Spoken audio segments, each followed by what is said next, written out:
अस्सलाम वालेकुम। वालेकुम सलाम। क्या हाल है भाई आप लोगों के?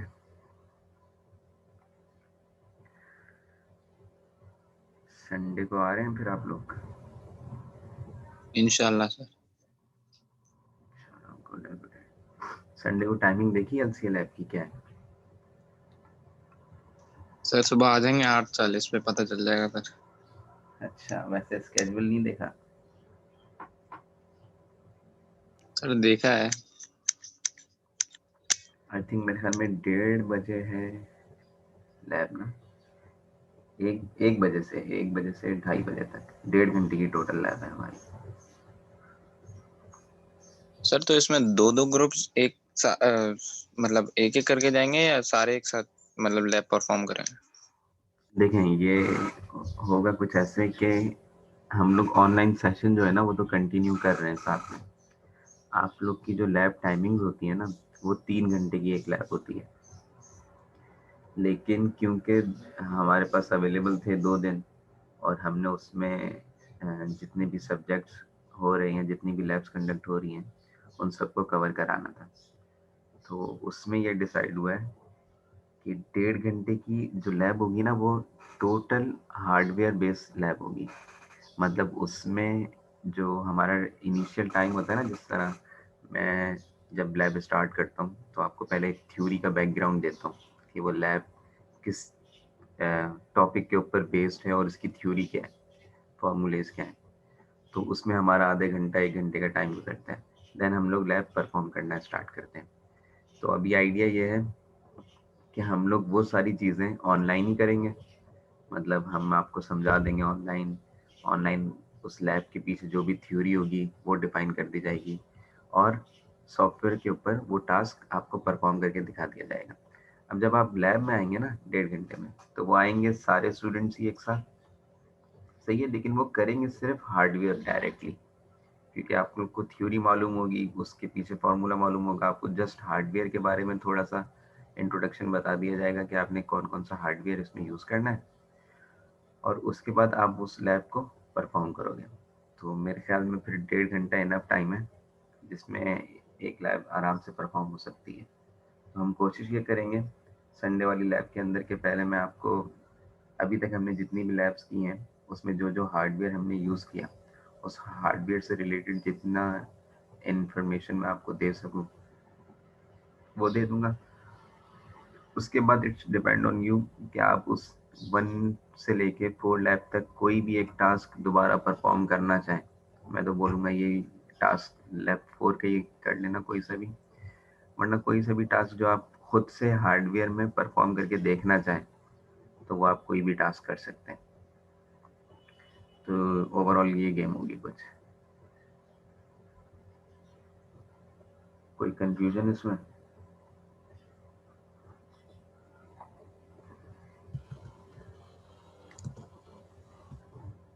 ठीक है। अच्छा, अब हम लोग आ जाते हैं कि लैब नंबर, पहले तो ये बताओ लैब नंबर 3 सबसे हो गई परफॉर्म? किसी को कोई मुश्किलात आई हो लैब नंबर 3 में तो वो डिस्कस कर लें।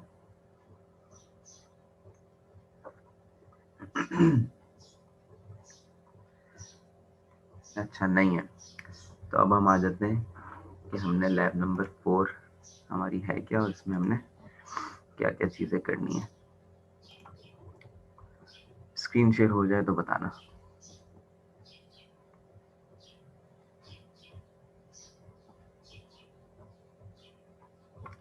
क्लास स्क्रीन शेयर हो रही है?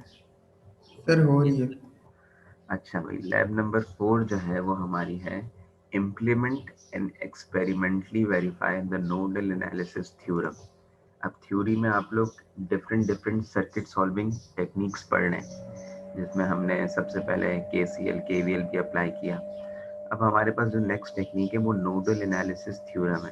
तो थ्योरी में ये थोड़ा सा तो पढ़ लिया होगा आपने कि नोडल एनालिसिस थ्योरम होता है क्या, क्या चीज़ करते हैं इसके अंदर हम।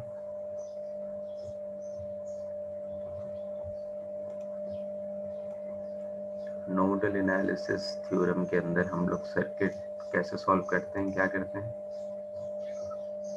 सर नोड से जाने वाले वोल्टेज फाइंड करते हैं। बिल्कुल, नोडल एनालिसिस थ्योरम के अंदर हम सर्किट के नोड वोल्टेजेस फाइंड कर लेते हैं विदाउट फाइंडिंग एनी करंट। मतलब उसमें इस पूरे एनालिसिस में हमें कहीं करंट फाइंड करने की ज़रूरत नहीं पड़ती। हम नोड वोल्टेजेस की इक्वेशन बनाते हैं, उसको सॉल्व करते हैं और डायरेक्टली नोड वोल्टेजेस फाइंड कर लेते हैं। और जब कभी भी हम सर्किट के सारे नोड वोल्टेजेस फाइंड कर लें तो हम सर्किट में कहीं भी करंट फाइंड आउट कर सकते हैं। तो बेसिकली इस थ्योरम से हम करते क्या है, हम सर्किट के नोड वोल्टेजेस फाइंड करते हैं और जब हमें सारे सर्किट के नोड वोल्टेजेस फाइंड आउट हो गए, पता चल गया, तो अब हमें सर्किट में कोई कुछ भी बोलेगा कि फलाने रेजिस्टर का करंट फाइंड आउट करके दिखाएं, तो अगर हमें नोड वोल्टेजेस मालूम है तो हम उसका करंट भी फाइंड आउट कर सकते हैं। सही है, तो ये इसकी थ्योरी होती है। अभी हम लोग एक सर्किट में समझेंगे भी, इसकी कैलकुलेशंस वगैरह भी देखते हैं, इक्वेशंस कैसे बनती हैं वो भी देखते हैं। अब आ जाते हैं कि हमने टास्क क्या परफॉर्म करना है। तो ये ओके सर।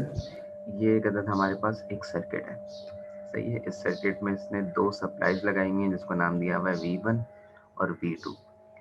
यहाँ पर सर्किट में बताया हुआ है कि V1 की वैल्यू 20 वोल्ट्स है, V2 की वैल्यू 10 वोल्ट्स है।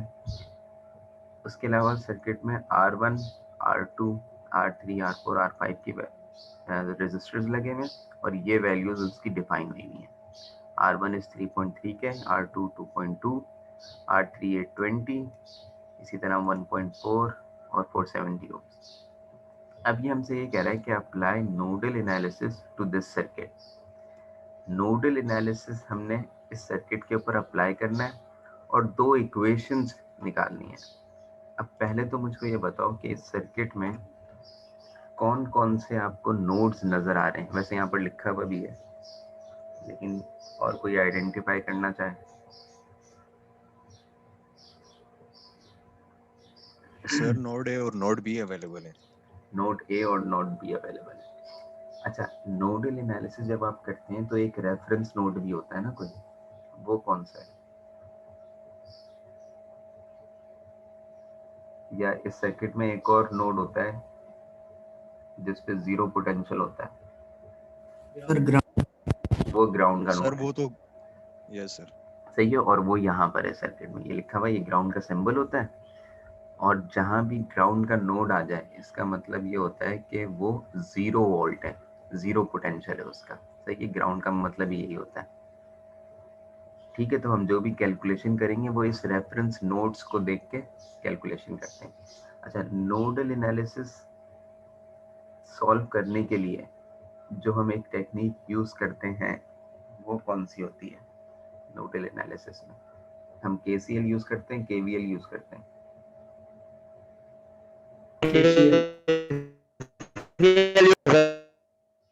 अच्छा, आपकी आवाज नहीं आई। वैसे हम लोग KCL यूज करते हैं। ठीक है, मुझे लगा यही कहना चाह रहे हैं। सही है, और इसी तरीके की एक दूसरी टेक्निक होती है मैश एनालिसिस, उसमें हम लोग KVL यूज करते हैं। ऐसे ही है, क्लियर है सबको? तो हम क्या करेंगे, हमें नोड वोल्टेजेस A और B फाइंड आउट करने, तो उसके लिए हम इस सर्किट में KCL अप्लाई करेंगे। KCL क्या होता है? KCL होता है कि भाई current entering a node must be equal to current leaving a node. सही है, तो पहले हम इस सर्किट को देखेंगे कि सर्किट में कौन कौन से रेजिस्टर्स हैं, उनकी क्या क्या वैल्यूज हैं और करंट किस किस डायरेक्शन में फ्लो हो रहा है। देन हम उसमें KCL अप्लाई करेंगे, इक्वेशंस बनाएंगे, इक्वेशंस को हम सॉल्व करेंगे तो हमारे पास नोड वोल्टेजेस आ जाएंगे। जब नोड वोल्टेजेस आ गए, फाइंड आउट कर लिया, तो अब हम इस सर्किट में कोई भी करंट वोल्टेज बता सकते हैं। अब आ जाते हैं कि इसके टेबल में हमने करना क्या क्या है। ये इसका ऑब्जर्वेशन टेबल है भाई, इसको फिर हमने फिल करना होगा। तो अब सबसे पहले ये हमसे पूछ रहा है कि करंट ऑफ R1 में से फ्लो होने वाला करंट, तो एक कैलकुलेटेड वैल्यू होगी जो कि आप नोडल एनालिसिस अप्लाई करोगे, थ्योरेटिकली सॉल्व करोगे और जो भी वैल्यू आई वो यहाँ पर लिख दोगे। और एक मेजर्ड वैल्यू होगी। मेजर्ड वैल्यू में अभी तक हम लोग क्या करते हैं कि हम सर्किट को एज इट इज मल्टीसिम पे अप्लाई करते हैं और R1 में से फ्लो होने वाला करंट मेजर्ड कर लेंगे, जो मेजर्ड आएगा वो यहाँ पर लिख लेंगे। अब बात आ जाती है केसीएल इक्वेशंस की। तो जब हम इस सर्किट को सॉल्व करेंगे ना, तो सॉल्व करने के बाद हमें आखिर में खुद ही पता चल जाएगा कि इस R1 में से फ्लो होने वाले करंट जो था वो अगर हमने लेट सपोज I1 लिया है, तो I1 की इक्वेशन क्या बनी है, जो भी इक्वेशन बनेगी वो इक्वेशन हम यहाँ पे लिख लेंगे। इसी तरह करते करते ये पूरा टेबल फिल करेंगे। सही है, तो इस टेबल को फिल करने के लिए सबसे पहले हमें क्या चाहिए, हमें कैलकुलेटेड वैल्यूज चाहिए ये सारी। तो अब हम देखते हैं कि सर्किट को सॉल्व कैसे कर सकते हैं। मैं दूसरी स्क्रीन शेयर कर रहा हूँ आपके साथ।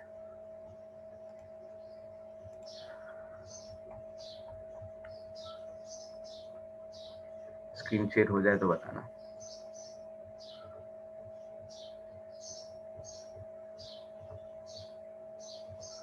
सर हो गई। अच्छा, अब देखते हैं। हमारे पास ये सर्किट था, उस सर्किट में जो नीचे वैल्यूज डिफाइन थी रजिस्टर की, वो वैल्यूज यहाँ पर लिख दी गई हैं।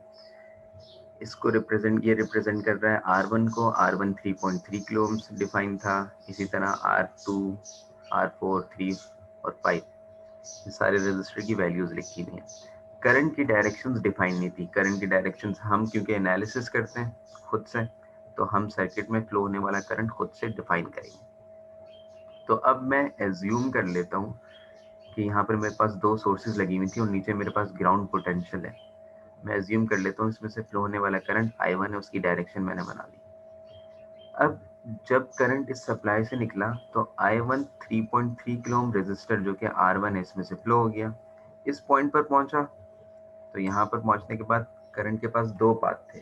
करंट कुछ ब्रेक हो गया R3 में और कुछ करंट ब्रेक हो गया R4 में। तो जो R3 में करंट ब्रेक हुआ उसको मैंने नाम दे दिया I2 और R4 वाले करंट को हमने नाम दे दिया I3। सिमिलरली जब वो V2 पे पहुंचा, यानी यहाँ पर आप लोग देखोगे ना तो वो A और B भी लिखा हुआ होगा आप लोग के मैनुअल्स में, तो वो कोई मसला नहीं है, मतलब आपने सिर्फ नाम ही है वो, मतलब V1 लिख लो या A लिख लो, एक ही बात है। बहरा I3 करंट फ्लो करता हुआ जब इस पॉइंट पे पहुंचा तो I3 भी ब्रेक हुआ। किसमें ब्रेक हुआ, I4 में और I5 में। अब I5 की डायरेक्शन जो है वो मैंने खुद से एज्यूम कर ली है कि भाई क्योंकि यहाँ पर सप्लाई लगी हुई थी इस वजह से डायरेक्शन राइट टू लेफ्ट जा रही है, वरना मैं लेफ्ट टू राइट डायरेक्शन भी एज्यूम कर सकता था। ये मैंने पहले भी आप लोगों को बताया कि करंट की डायरेक्शन से कुछ नहीं होता। इन दी एंड जो आंसर आ रहे होते हैं ना, उसमें आप देखते हो कि अगर कोई नेगेटिव आंसर आ रहा है तो इसका मतलब आपने जो डायरेक्शन एज्यूम की थी वो डायरेक्शन नहीं है, उसकी अपोजिट डायरेक्शन है। ठीक है, तो ये सर्किट की रिप्रेजेंटेशन हो गई सारी। अब मुझे V1 नोड वोल्टेज मालूम करने, तो अब मैं बोलता हूँ कि भाई एट नोड 1, यानी इस V1 की बात हो रही है, तो जब भी मैं इस नोड पर इक्वेशन बनाना चाहूंगा तो मैं देखूंगा कि कौन कौन से करंट एंटर हो रहे हैं, कौन से लीव हो रहे हैं भाई। तो इस नोड पर जो इक्वेशन बनेगी वो बनेगी कि करंट एंटर कौन सा हो रहा है, I1, सही है, और लीव कौन से दो करंट हो रहे हैं, I2 और I3। तो इसका मतलब है I1 equal to I2 I3 होना चाहिए। यहाँ तक सब क्लियर है?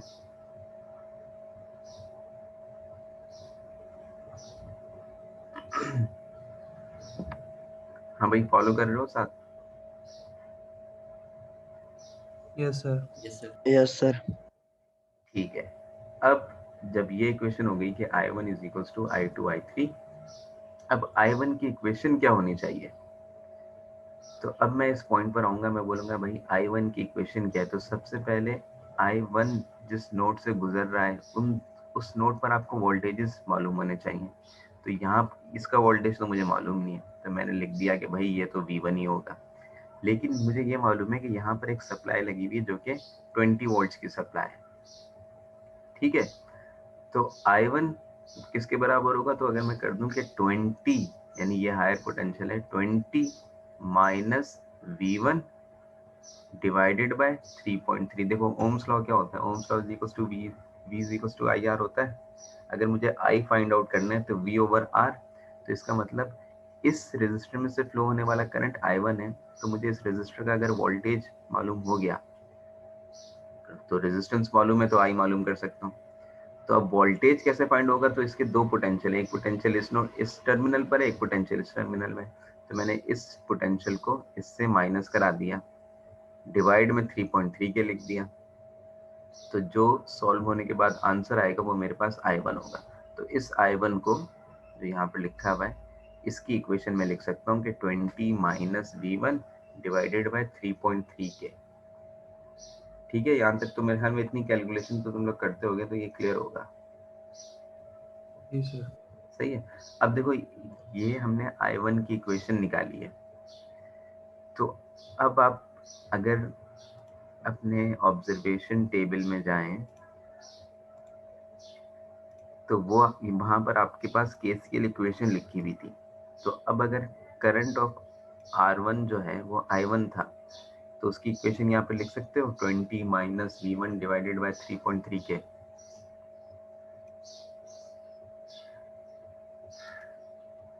कर सकते हैं? Yes sir. हाँ बस क्लास, ये थोड़ी सी थ्योरी है, जल्दी जल्दी फॉलो कर लो, तो उसके बाद हम लोग मल्टीसिम पे सर ये इम्प्लीमेंट पूरा करेंगे। सॉल्व करके यहाँ करना है या सिर्फ इस तरह इक्वेशंस बनानी है? देखो, अब हर किसी की इंडिविजुअल इक्वेशन यहाँ पर आपने लिख देनी है। सही है। R1 सिर्फ R2, equation sir?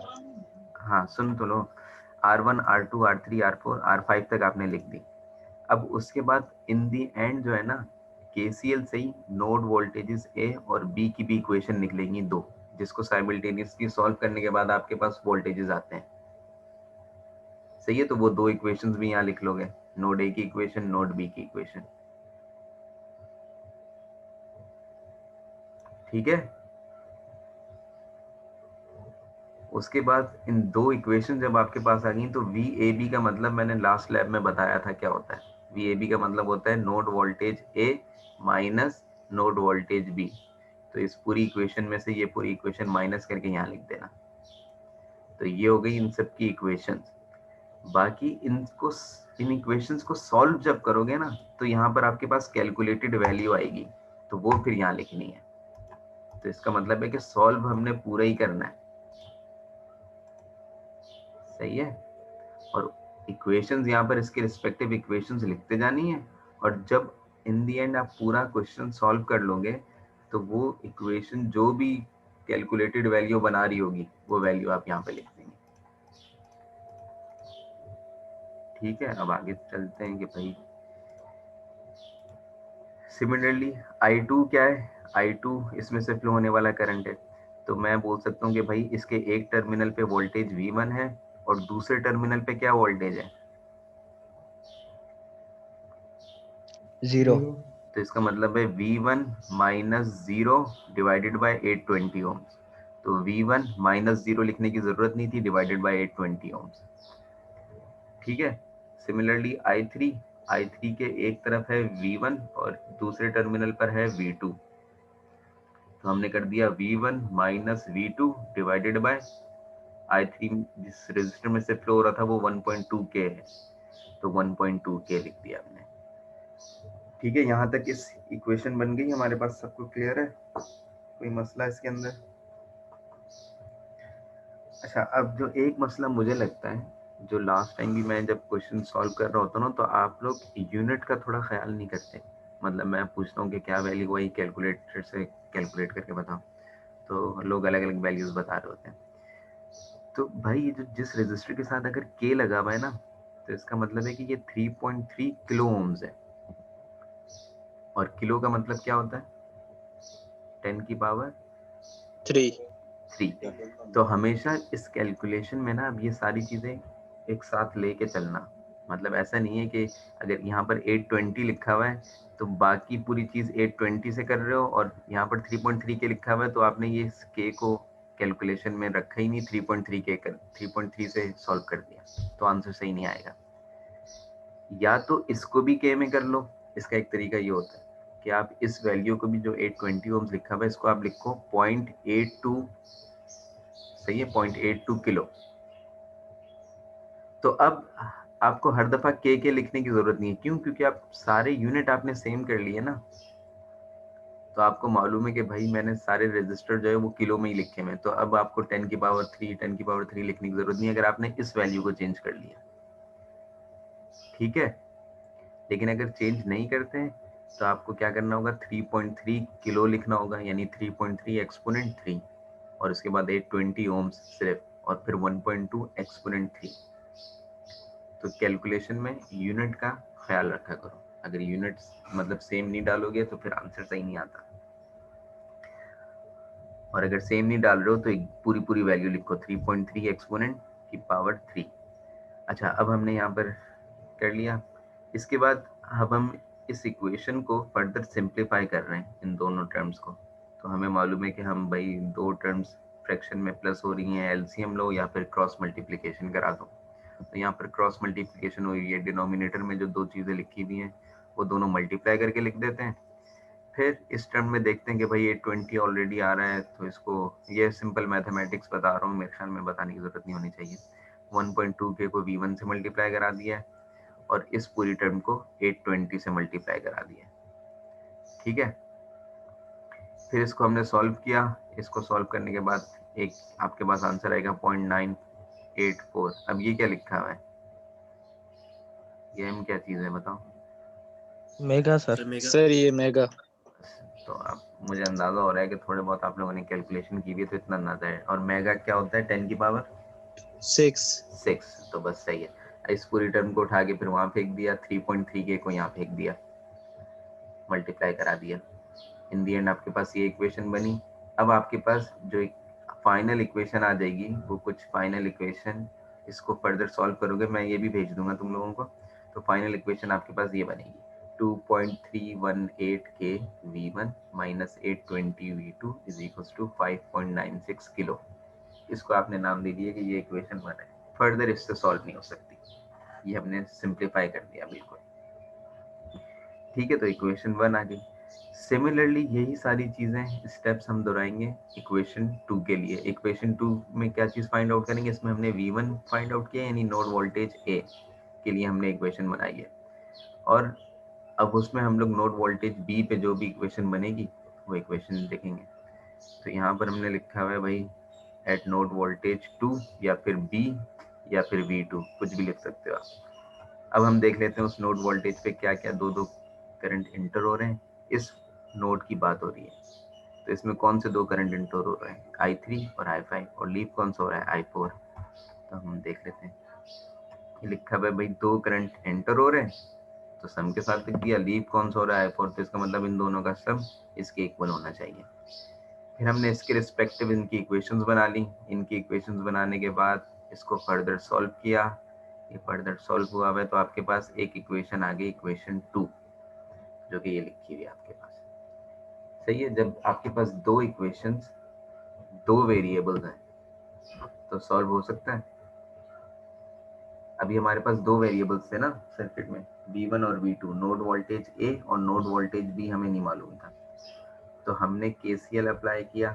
KCL apply करने के बाद हमने नोडल एनालिसिस के थ्रू दो इक्वेशंस निकाल ली।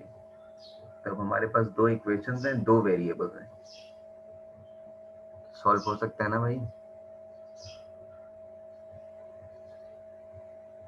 जी सर, कैलकुलेटर में डायरेक्ट कर सकते हैं। जी, कैलकुलेटर में डायरेक्ट डालो और सॉल्व करो। अगर कैलकुलेटर में डायरेक्ट नहीं भी डालना तो ये साइमल्टेनियसली सॉल्व हो सकता है, कि आप एक इक्वेशन को प्लस माइनस करा दो, किसी एक नंबर से मल्टीप्लाई करा के फिर प्लस माइनस करा दो, तब भी हो सकता है। वरना आसान तरीका ये है कि आप कैलकुलेटर में दोनों वैल्यूज डालें, दोनों इक्वेशंस के कोफिशिएंट्स डालें और वो आपको इन दी एंड आंसर निकाल के दे देगा। तो फ्रॉम कैलकुलेटर लिखा हुआ है कि भाई जब आप इन दोनों इक्वेशंस को डाल दोगे, इक्वेशन 1 और 2, तो v1 जो आएगा आपके पास वो 3.329 वोल्ट होगा और v2 2.14 वोल्ट होगा, सही है। इस v1 से मुराद नोड वोल्टेज a है और इस v2 से मुराद नोड वोल्टेज b है। तो ये सारी चीज हो गई जो आपने थ्योरेटिकल कैलकुलेशन करनी है, ठीक है। अब हम आ जाते हैं कि हमने ये टेबल फिल करना था। तो जो भी अब कैलकुलेटेड वैल्यू आपने नोड वोल्टेज ए और बी निकाल लिया ना, उसके बाद आप ये सारे करंट फाइंड आउट कर सकते हैं खुद से।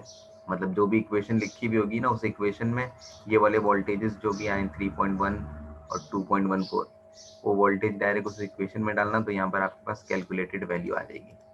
तो ये सारे करंट भी आपने एक तरीके से कैलकुलेटेड निकाल लिए। और ये दोनों वोल्टेजेस भी निकाल लिए।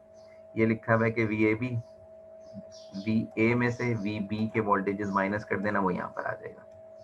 इक्वेशन इसकी कैसे बनेगी, VA की इक्वेशन में से माइनस कर देना VB की इक्वेशन, वही VAB की इक्वेशन आ जाएगी। ठीक है, क्लियर है? तो हमारे पास टेबल में हमने ये फिल कर लिया और इस टेबल में हमने ये पूरी इक्वेशन वाली साइड फिल कर ली। जब आप वो थ्योरेटिकल कैलकुलेशन कर लेंगे तो वो पेज जो जिस पे आप कैलकुलेशन करेंगे वो भी इसके साथ, इस लैब के साथ अटैच करेंगे। अब आ जाते हैं मेजर्ड में। तो मेजर्ड में बहुत सा सिंपल सा काम है। इस सर्किट को मल्टीसिम पे बनाएंगे। अब आप लोग को करंट और वोल्टेजेस मेजर करना आ गए। अगर मैं आपसे बोलूं कि नोड वोल्टेज A मालूम करना है, B मालूम करना है, तो आपको मालूम है कि मीटर कहाँ कहाँ लगना चाहिए। तो कहाँ कहाँ लगना चाहिए भाई, अगर मुझे A मालूम करना है नोड वोल्टेज? पॉइंट ए पे लगेगा और उसके नीचे वाले दूसरे नॉन रेफरेंस नोड पे लगेगा। रेफरेंस नोड पर लगेगा, यानी कि ग्राउंड पे लगेगा। तो अगर पॉइंट बी पर अगर आपको मालूम करना है नोड वोल्टेज, तो एक मल्टीमीटर बी पे लगेगा, एक प्रोब, और दूसरी प्रोब उसकी ग्राउंड पे लगेगी। इसी तरह अगर ए बी मालूम करना है, वैसे तो ये R3 का जो होगा और वो R5 का होगा वही होगा ना? जी जी बिल्कुल। अब मैं पूछ रहा हूँ कि आपने voltage V A B find out करना है, तो वो कैसे होगा? सर एक ए पे रखेंगे, एक बी पे। जी बिल्कुल। एक आप मल्टीमीटर का प्रोब ए पे रखेंगे और दूसरा बी पे रखेंगे, सही है? तो V A B find out हो जाएगा। देखो, जब भी बात होती है ना कि नोड वोल्टेज ए बताओ, तो वो हमेशा, अगर किसी ने आपको बताया नहीं है ना कि दूसरा क्या पोटेंशियल लेना है, तो दूसरा हमेशा ग्राउंड है, सही है? ये ऑब्वियस सी बात है। अगर आपसे कोई बंदा पूछ रहा है कि नोड वोल्टेज ए पे वोल्टेज, मतलब नोड ए पे वोल्टेज फाइंड आउट करें, तो इसका मतलब है कि node A with respect to ground, सही है? तो एक ए पे रखेंगे, दूसरा ग्राउंड पे रखेंगे। कोई बोलता है बी पे फाइंड आउट करना है, तो इसका मतलब node B with respect to ground. अब एक मतलब मैं बोल रहा हूँ कि V A B find out करना है।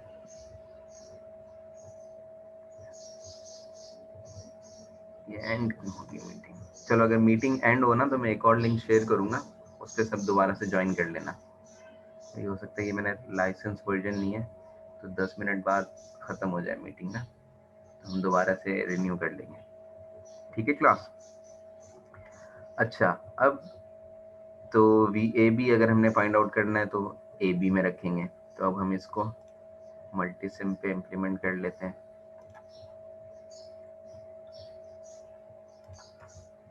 अच्छा, अब ये देखो, ये मैंने अभी बना लिया था सर्किट। अब देखो, यहाँ पर आपके पास ये सर्किट है जो कि आपके पास मैनुअल के अंदर बना हुआ है। उसके अंदर क्या है कि भाई वोल्टेज सोर्स एक रखी हुई थी, ये हमने 20 वोल्ट की रख दी। V2 रखी हुई 10 वोल्ट की, 10 सर वोल्ट की रख स्क्रीन दी। शो नहीं हो रही। सर मल्टी सिम शेयर करते हैं। अच्छा, बिल्कुल शेयर कर देते हैं।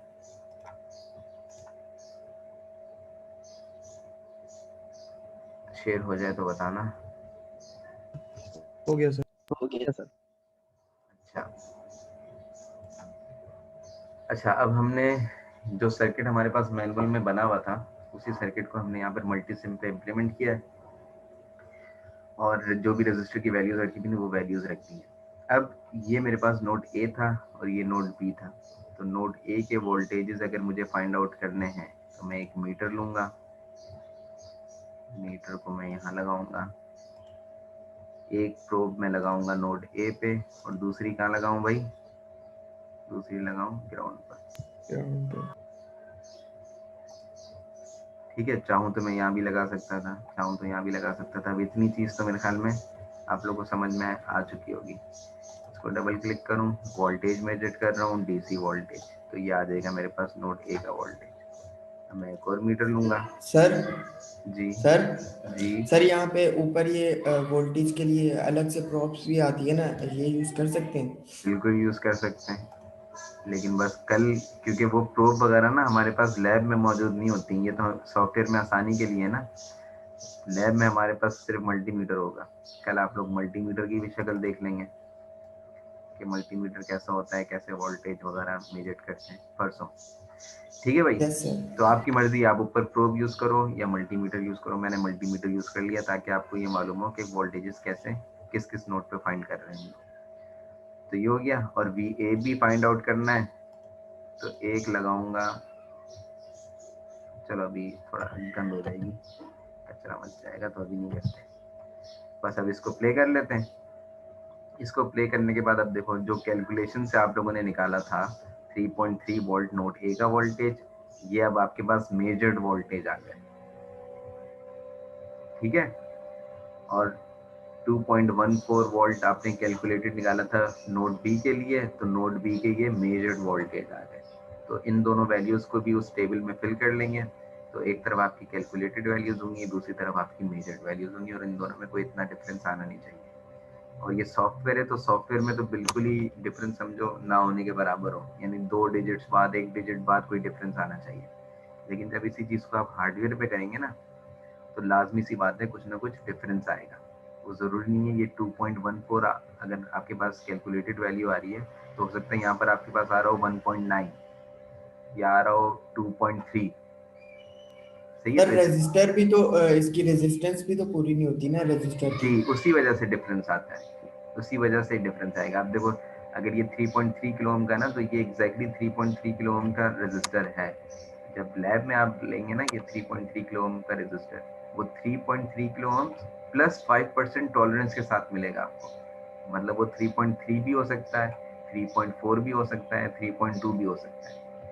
इसी तरह इन सारे रेजिस्टर की वैल्यूज जब थोड़ी थोड़ी चेंज होगी, तो आपके पास इन दी एंड वोल्टेज में चेंज आ जाता है। तो सही है, तभी हमेशा जब भी लैब होती है ना, तो एक कैलकुलेटेड और एक मेजर्ड वैल्यूज होती इसी वजह से कि आप थ्योरेटिकली पहले से खुद से आइडेंटिफाई कर लें कि क्या क्या आपके पास वैल्यूज आनी चाहिए किस रेंज के अंदर, और उसके बाद मेजर्ड करें। अब मेजर्ड में अगर हल्का फुल्का डिफरेंस होता है तो आपको पता होता है कि भाई चलो ये तो टॉलरेंस है रेजिस्टर्स की, लेकिन अगर ज़्यादा डिफरेंस हो इसका मतलब फिर आपने कोई गलती की है। ठीक है भाई, अब हम देख लेते हैं नेक्स्ट टास्क। अच्छा, इसमें आपको करंट भी निकालने होंगे फिर। अब देखो, ये तो मैंने निकाल लिया वोल्टेजेस। अब अगर करंट निकालने तो कैसे करूँगा, जिस भी रेजिस्टर का करंट निकालना है, मिसाल के तौर पे R1 का करंट निकालना है, तो मुझे R1 का पाथ ब्रेक करना होगा सर्किट में से। डिलीट कर दिया, एक मल्टीमीटर लेना होगा और सीरीज में लगाना होगा R1 के साथ अपना मल्टीमीटर। सही है, इसमें मैं शो कर दूंगा कि मैं इसमें करंट मेजर करना चाह रहा हूँ। अब इस R1 में से जो भी करंट फ्लो हो रहा होगा वो I1 है हमारा कैलकुलेशन के हिसाब से, तो उसकी वैल्यू यहाँ पर आ जाएगी। ठीक है, अब ये बता रहा है कि I1 की वैल्यू है 5.05 मिली एम्पेयर। तो ये मेजर्ड वैल्यू है, ये आप मेजर्ड वाले कॉलम में लिखेंगे। और कैलकुलेटेड वैल्यू क्या होगी, जो भी आप कैलकुलेशन से आंसर निकाल रहे हैं उस इक्वेशन में पुट कर देना VA और B। जो भी I1 की इक्वेशन बनी थी, क्या बनी थी, 20 माइनस V1 डिवाइडेड बाय 3.3 के। अब V1 कैलकुलेटेड कुछ निकाला होगा ना, जो कि ये था, तो वो वैल्यू इस इक्वेशन में पुट कर देना, तो I आ जाएगा, I1 आ जाएगा। क्लियर हो रहा है यहाँ पर। अब इसी तरह सब मतलब करंट फाइंड आउट कर सकते हैं। मुझे बार बार करने की जरूरत तो नहीं है, ये मैं करके दिखाऊं कि अगर आपने R2 में से करंट फाइंड आउट करना है तो कैसे मीटर लगेगा। तो समझ गया सर। ठीक है, इसी तरह ये हो जाएगा। अच्छा, अब हम आ जाते हैं, हमें सर्किट में आगे और क्या करना है।